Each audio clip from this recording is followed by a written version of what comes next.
information out there. If you have any questions, we're happy to come and visit you at your office and talk to your people. And so, we're doing all we can to get the word out to as many people as we can, and we're happy to talk to you. So again, June 9th is the public hearing for bill number 11. June 12th, in partnership with the Guam Contractors Association, the Guam Tourism and Travel Association, and the Guam Chamber, we're planning a summit on government procurement, and that's again scheduled for Thursday, June 12th at the Hyatt Regency. And the intent is to foster open dialogue on procurement challenges within the government, identify actionable reforms through multi-stakeholder input, and build consensus around improvements. There will be 2 panel discussions and breakout sessions that will include government agency directors, legislative staff, and private sector stakeholders. So our members are truly encouraged to attend. We want to hear from you, and we're finalizing these pricing details. And I know it's a little challenging with the pricing, but we'll try to get it as low as we can so as many more people can attend. So the RSVP links will also be sent out, so please be on the lookout in your email, okay? And then lastly, June 19th, the AFC, the Armed Forces Committee, is holding a Conversations with Jeff Grimes, the Executive Director of 36th Wing, Anderson Air Force Base. And this event is open only to the Armed Forces Committee members. So if you're not a member, please come see us, and we're happy to get you set up for that. You can also speak with our chamber team, Phil Santos or Ed Antalan, our committee chair and vice chair. And with that, we're happy to introduce our guest speaker. Our guest speaker is the 10th elected Lieutenant Governor of Guam. He is an experienced executive who has demonstrated history of managing large organizations in both the public and private sectors, and has led numerous government boards and nonprofit organizations. Since taking office in January 2019, our speaker has spearheaded efforts that embrace sustainable development and has worked to expand youth programs and opportunities, reduce homelessness and poverty, expand drug and alcohol treatment programs, and improve juvenile justice and child welfare systems. He is focused on modernizing the business license and building permit systems and improving public infrastructure, including village streets and roadways. Members and guests, please join me in welcoming our guest speaker, the Honorable Josh Tenorio, Acting Governor of Guam.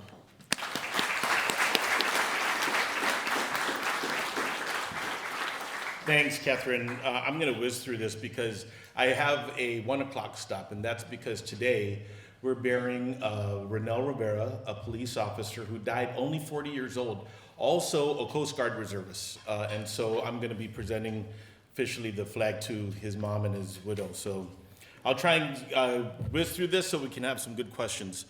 Good afternoon, and thank you, everybody, in allowing me to speak about in the company of those who invest not just in our economy, but in the future of the island.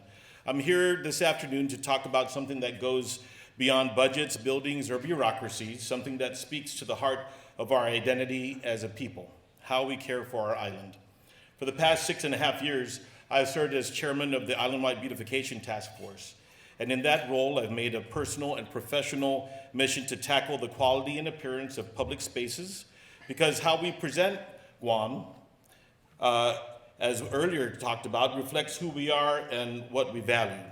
So my focus has been pretty wide-ranging, but very intentional, working to improve public parks and historic sites, expanding recreational facilities for families and youth, removing abandoned vehicles and addressing derelict buildings, symbols of neglect that have no place in our communities, reduce the number of stray animals through coordinated efforts, expand youth and sports programs island-wide, offering constructive outlets for our young people, push forward the village street paving and public roadway improvements, and perhaps most visibly, empowering our community to participate in beautification through mural painting, tree planting, and conservation projects.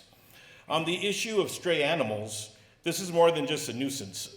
Stray dogs in particular pose real risk to pedestrians, joggers, and school children. That's why I convened the Stray Dog Control Task Force, and through that effort, achieved a major milestone. In April, the Department of Agriculture and Anderson Air Force Base entered into a historic intergovernmental support agreement to bolster our island stray animal management capacity. Through this agreement, the military is providing critical equipment, vehicles, and personnel to support the Department of Agriculture's operations. everything from dog kennels to net guns and public outreach assistance. And since hiring our local territorial veterinarian in 2022, we've dramatically scaled up our response. Over the last 3 years, more than 14,300 stray dogs have been rounded up. Of that number, 12,269 were euthanized due to overpopulation and health concerns, leaving 1,745 to be adopted into new homes. At the same time, our spay and neuter Island Pets SNP program just reached a milestone with 8,000 animals spayed or neutered as of this week. These are real steps toward long-term population control and a healthier animal community. This is what collaboration looks like. Government agencies working side by side with federal partners and local folks to make neighborhoods safer, protect agriculture, and enhance the health of our communities. I want to personally thank General Polensky, who just completed his term at Anderson, and his team for stepping up and delivering real solutions. We've also taken steps to address the growing concerns of homeless encampments in public spaces. And in March, we coordinated a multi-agency operation in Pago Bay to restore the natural beauty, safety, and accessibility of that cherished shoreline. Over the span of several days, teams cleared out abandoned vehicles, hazardous materials, green waste, and a recently discovered encampment. Our goal was simple but critical: protect the environment, ensure public safety, and restore access to the area for all our residents to enjoy. The effort included cleanup, staging, and proper disposal of debris, tires, and other waste, all while ensuring dignity and appropriate outreach to the individuals impacted. It was a powerful example of what we can accomplish when agencies come together to act with urgency and compassion. We've also stepped up efforts to remove abandoned vehicles in a big way. As former Tenorio Mayor Melissa Savares has repeatedly said, her village grows abandoned cars. You clean up one lot, and the next day another 5 appear. But we're no longer just cleaning up, we're crushing the problem at its root. With the deployment of the Guam's new car crusher, which was funded by our administration using federal funds, Irv Slike and his team at GSWA are working toward a long-term sustainable solution to this decades-old problem. And his team has a capacity to process up to 100 vehicles a day. Now, speaking of junk cars, from 2021 to 2024, through our partnership with the Mayor's Council, we've collected 7,650 abandoned vehicles, project funded by the Recycling Revolving Fund. There are thousands and thousands and thousands more. And I'll just pause and say that I'm a big critic of this group. I would say that the Chamorro Interest Commission probably is the biggest culprit in not enforcing their residential and commercial leases and allowing thousands and thousands of these vehicles over the aquifer and pushing them to take responsibility is one of the missions I have. Over the past several years, we've renovated parks across the island, and this isn't without challenges. Decades of wear and tear, harsh tropical weather, and yes, vandalism make it an uphill climb. But we keep climbing because our families, our children, and our visitors deserve more.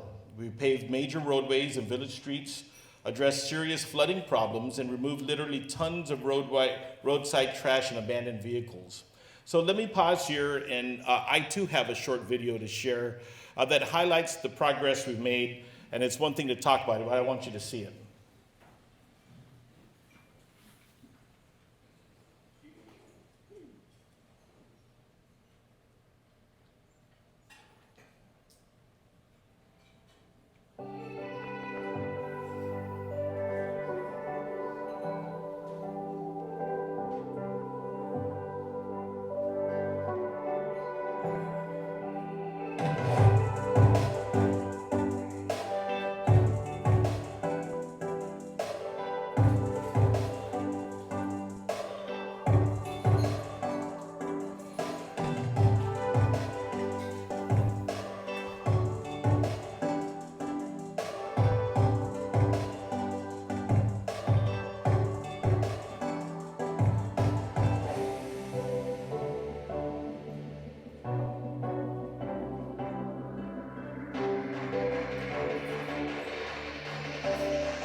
So my belief is simple. When we build better spaces, we build stronger communities, and we give our kids places to play, to belong, and to take pride in. They choose those places over vandalism and mischief. That's why we partnered with Clutch Guam for the Basketball as Arts Initiative, renovating 17 outdoor courts with vibrant, culturally inspired murals. Each court is not just a place to play, it's a canvas for village. We worked with UOG Center for Island Sustainability to install murals across the island, with GTA to bring art into our villages, and with private property owners who graciously gave their walls to local and international artists. These murals elevate our island's beauty, and most of them remain untouched by graffiti, testament to the respect they inspire. Of course, there are exceptions. Our Tenorio skate park mural was defaced twice before it was even finished. Very frustrating, especially knowing the artist designed it to reflect our culture so thoughtfully. But accountability does matter, and the culprit was caught on video, and once those clips went viral, the tagging stopped. We've since improved lighting in the area to deter future vandalism and make the space safer for everyone. This is also why we've prioritized the construction of new open-air gymnasiums. And you've seen them in Tenorio, Maleso, Barrigada, and soon in Mangilao with a new baseball field. We have those planned for MTM, Asen, PD, Humatak, and Inalahan. And renovations in Tumuning and Ganyan Heights, of course, are also complete. Altogether, these gym projects represent over $10 million in direct investments in communities. And of course, my goal is to have a gym in every village. We're also rolling out new playgrounds across the island. You'll see even more this coming year. And after much delay, I am proud to share that one great project got out of procurement purgatory and is on the way. Proud to share that the Hagatnya pool is finally going under renovation with an $8 million investment that will result in a modern international standard facility for all our families to enjoy. Thank God. I'll talk about that procurement purgatory later.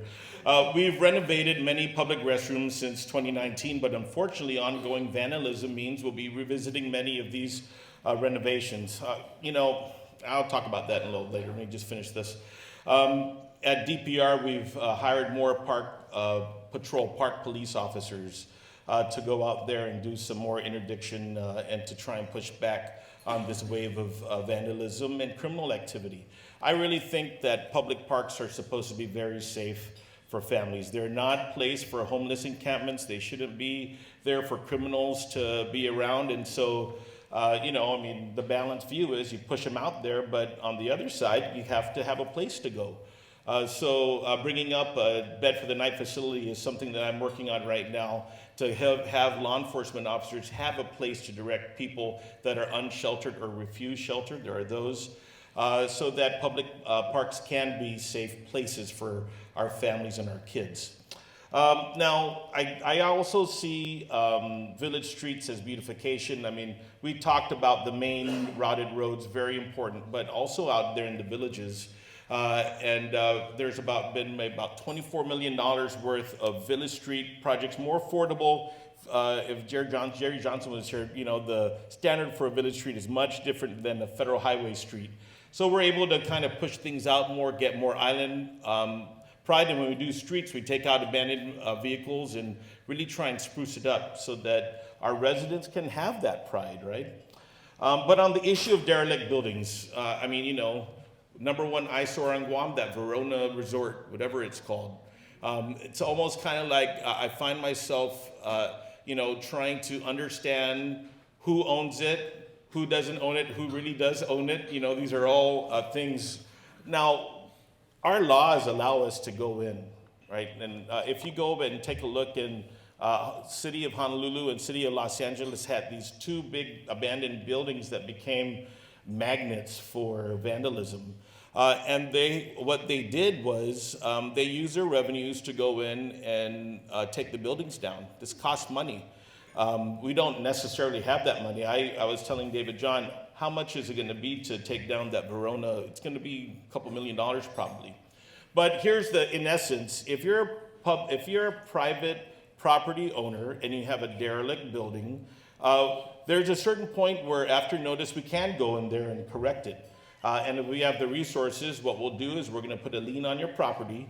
And if you want to develop that property again, you're going to have to pay us back for what we spent on securing that. And that can work on small scale. We've done that in certain places, notorious places, where we maybe seen a lot of criminal activity.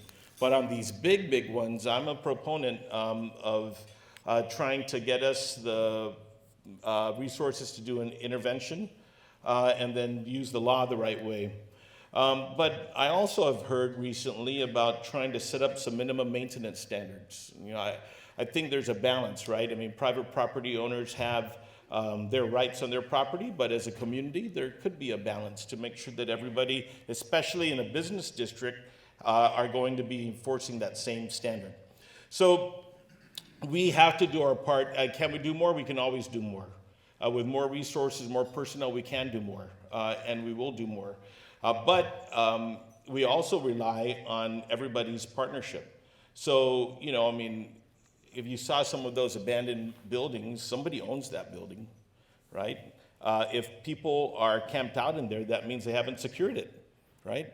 And we have to be able to, I think, effectively look at those and come up with an intervention. And that's kind of like where the funding goes. We have the legal authority, and we can partner. And I think that we sit down and figure out how we can think outside the box, right? So I think I really like the initiative coming out of the chamber and with the businesses coming out of the tourism sector. And so I invite you to, we'll work together to advance this idea. To catch these taggers, I think it's a good thing. Social media is very, very innovative when we're able to catch things. And one thing about cameras, I often think that in some jurisdictions, it's the network of the big buildings that have their own security cameras that kind of maybe do their own policing. But I find that, finding a YouTube channel and streaming some cameras on certain high-profile places, we don't necessarily have to be able to hire somebody all the time to monitor it. The evidence is there, right? We can do our part in trying to figure out how we come together and make things better. It's a perfect time to do a refresh on the island. Now, so I'm done with that, but I kind of want to talk about BPT because that's like the top concern. My advice is, I think that Chamber and the members need to be a bit more strategic about this. I do believe I'm one of those, I don't know if I'm a minority in my party, but I do think that tax cuts do provide economic, does have economic activity assigned to it. I believe that completely. And I think that because we're in a state where revenues and our effectiveness in making sure that everybody is paying their fair share in tax, in taxes, puts us in a position to have a conversation. But I don't see why we would get military construction contracts or military contracts reduced from 5 to 4 when the United States government is paying for that. That's one way that the federal government can make a contribution to the people of Guam as a response or as a consequence of shouldering this burden of national defense on our shoulders. That being said, our number one girlfriend in the economy, tourism, is hurting. How do we redirect revenues coming in from that sector to kind of make sure that our long-term relationship with tourism is going to be effective and is going to be there when we need them for the long haul, right? If you're looking at military construction, of course it's going to peak. And by the way, the utility and the role that we play continues on the national defense side, continues to refine. We have such an important strategic role in maintaining the free and Indo-Pacific here, right? It is a burden, by the way, that those of us who are from here, who are parents and grandparents, were victims of the war, we know this is part of our heritage. We know that we have a role to play, and P.S., we're not gonna move anywhere either, right? We're gonna stay here.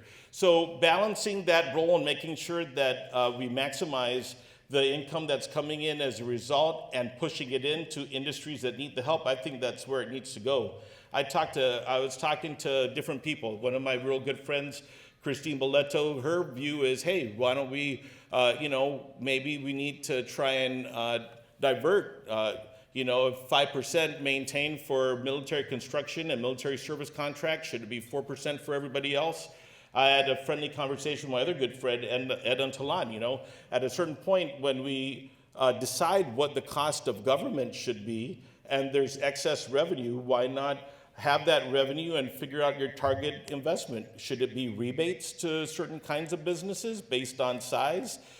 Should it be directed into infrastructure projects that are benefiting certain books of business?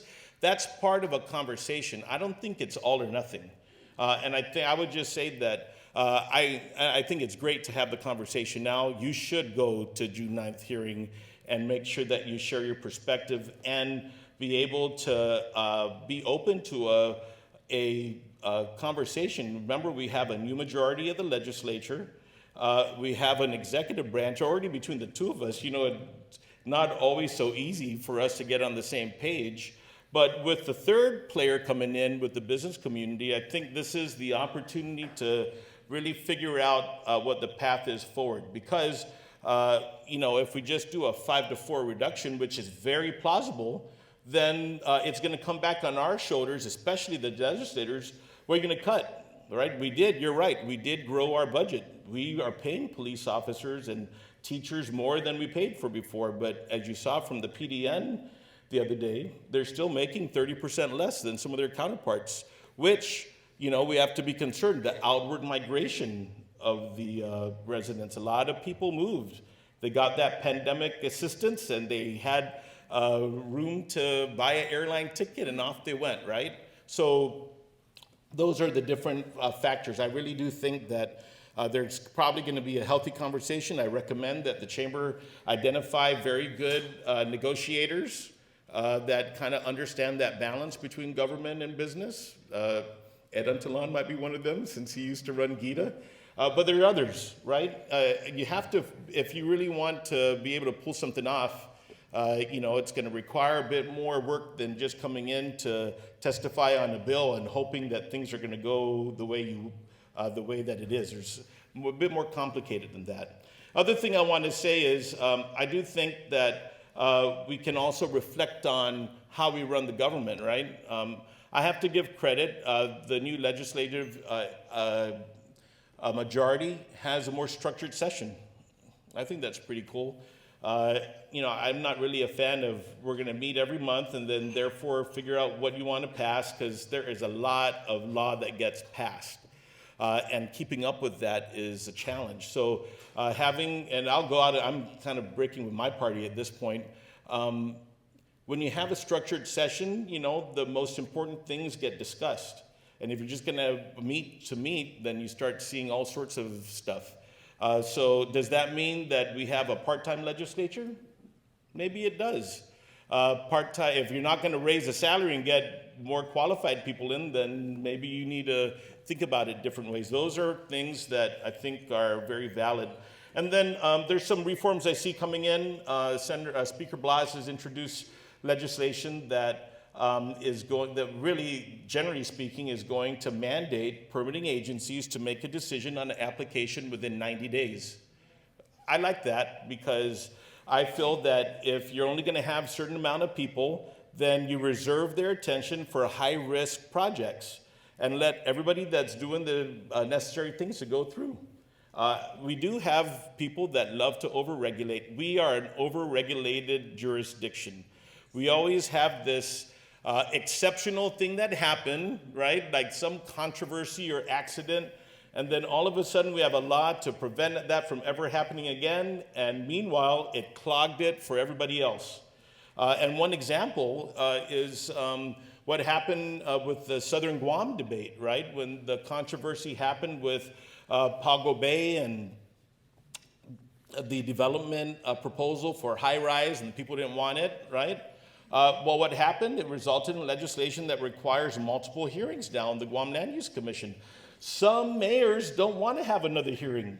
Mayor Sinahani tells me, look, I'm in favor of this store. Why do I have to have another hearing? I have to pay and I have to convene again. And we proposed, and this is part of the discussion, you know, let's let mayors opt in. If there are regular projects that are coming through and they have a high, their villagers have high attention for something, then they can opt in for another hearing and to resolve that requirement, as opposed to, you know, having to have hearings. So those are a couple the ideas I have. You know, I feel that we're always needing to change things and refine things to make things more effective. And GovGuam, all government, you know, factors change, and, you know, sometimes the SOPs don't change in time. That's the reality.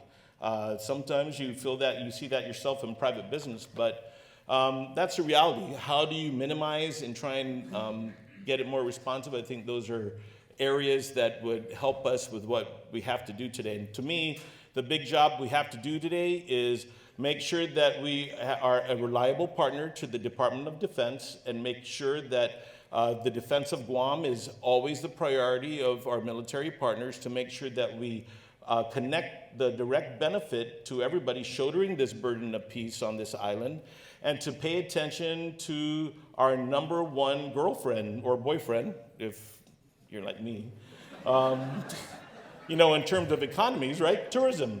And I think that that's kind of like, if we all have that as our mission, I'm pretty sure that we're going to be improving things than where we are today. That's always part of life. Make these adjustments and move forward and try and find this sweet spot that everybody can move together. And it's not always all or nothing, because if it's all or nothing, then sometimes we're going to be staying in the same place for a long, long time. So thank you very much, and I guess I will open it up for questions.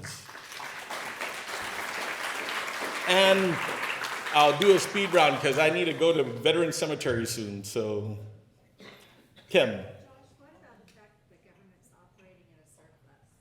So, you know, that means that we have revenues that we've collected in excess. My view is that, so let's say that we're tracking $40 million more, right, than what we adopted, which means that we either didn't anticipate all of the additional business activity or revenue activity, or, you know, we've held the line in some respects. So to me, you know, the role here is, hey, how do you want the $40 million to go back? Should it be back on rebates for certain businesses? I think that's a perfect idea. That the good thing is we got $40 million more. How do you want to spend it? Through your representatives. You know, where do you think the $40 million can generate into more economic activity? Those are, you know, that's a good situation to be in. Then we have a $40 million shortfall in revenue. And then now we have to like steer this big ship and figure out how to minimize what our deficit is. And by the way, we paid off our deficit. We have $58 million in the rainy day fund, which has moved us into investment grade status for the first time in 30 years.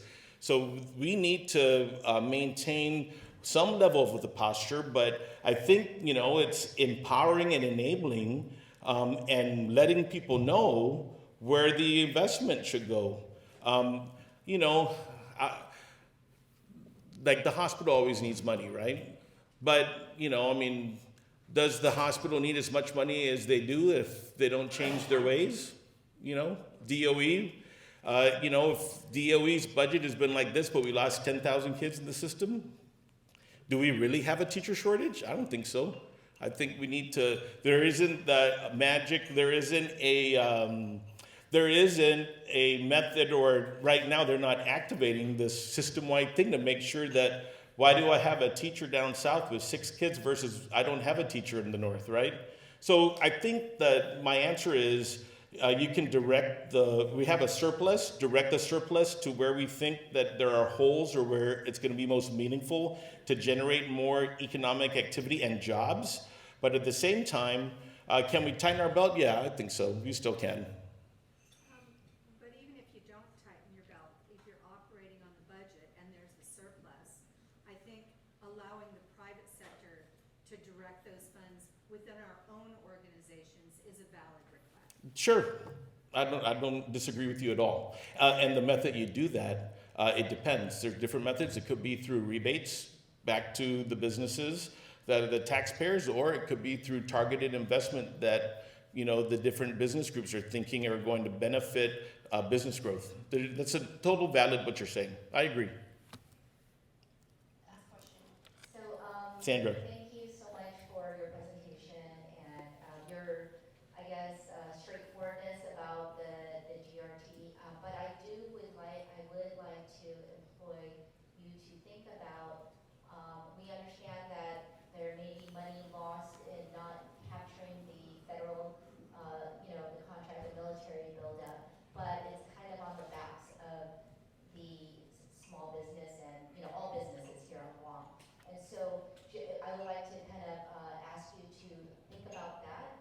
We are in a prime position to be able to help the businesses here. And like everyone says, people are struggling and it's tough. The cost of doing business is really, really, so I'd like to, let's continue that dialogue.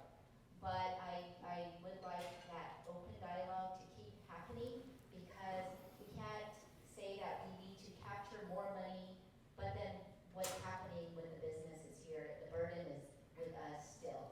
So thank you so much for that open dialogue and our continued working together.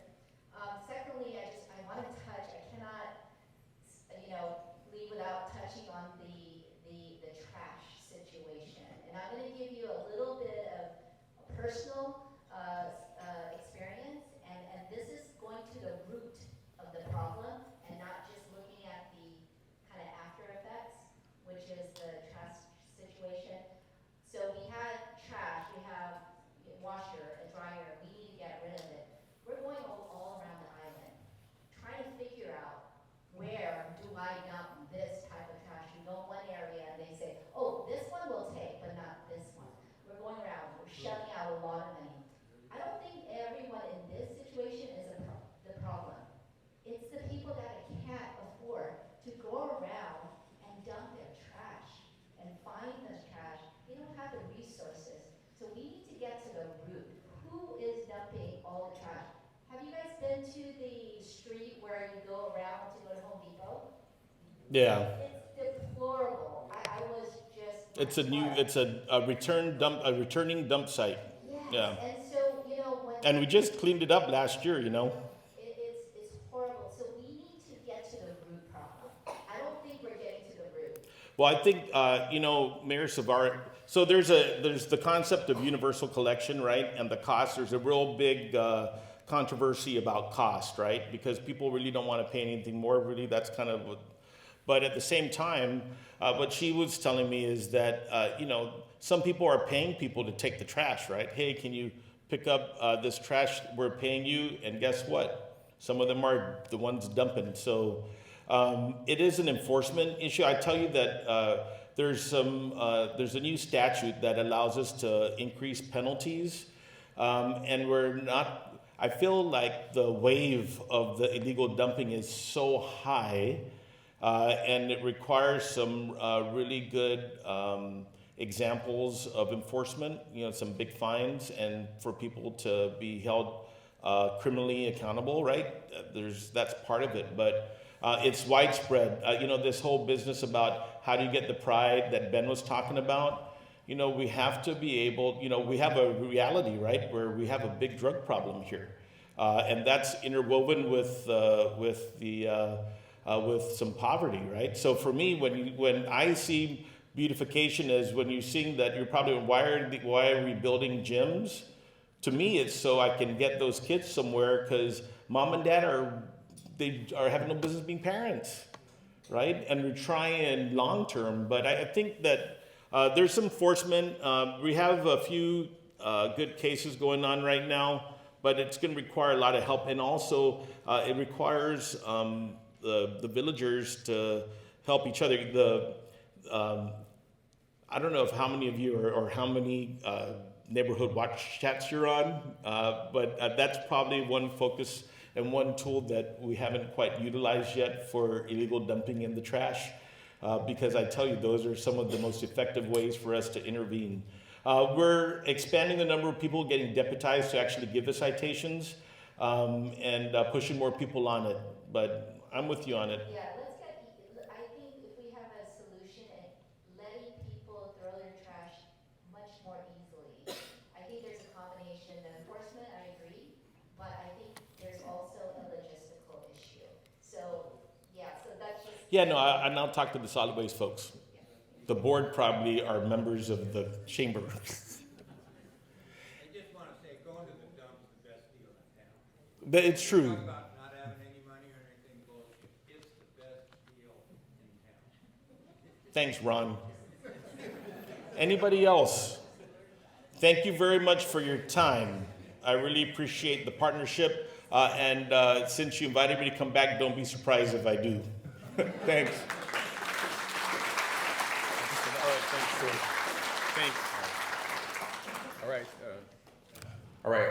Thank you, Lieutenant Governor Tenorio, and chamber members. Don't forget, June 9th, come out.